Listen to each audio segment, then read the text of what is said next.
Hi everyone. So tonight I thought I would share with you another little Montessori. Like I said before, there's so much magic that happens without the materials.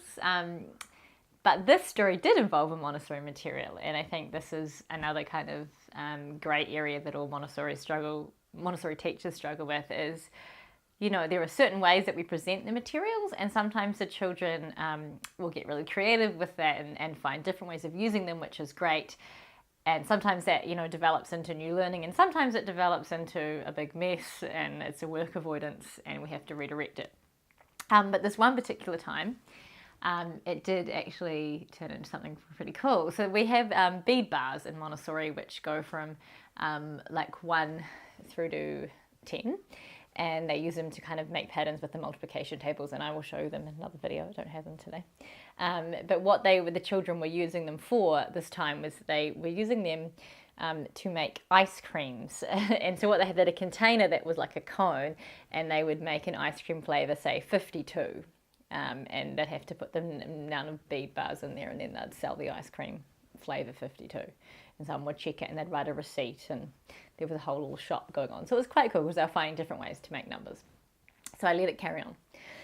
And at one point, one of the children came over crying, and it was this child's ice cream shop. And I said, what's wrong to this child? And they said, well, I've been fired from my ice cream shop. And another child had come up and said, well, you can't be fired from your ice cream shop because it's your ice cream shop.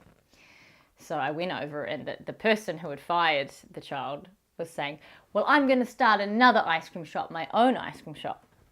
And I actually said to this child, I said, well, in real life you can't do that because there's something called a restriction of trade. And you can't, open up a new shop straight away in the same neighborhood. And at the same time I asked the other child, I said, did you ask your other employee why they were upset? Why they wanted to fire you? And the child said, well, no. I said, well, why didn't you ask? And so he asked, and the boy who had wanted to fire him had said, well, I'm not getting paid. And so then what happened was we ended up figuring out, well, we have to give him a bit of the profit of the ice creams. And so because the person who was running the shop was quite young, I said, maybe you can just give the child half of whatever the ice cream, whatever the price you're selling it for, give the other child half. And the other child came back and said, but that's giving me way too much profit, of your profits. So we just kept it at half because it was easy. But it was amazing how this little ice cream shop turned into this whole kind of, real world discussion.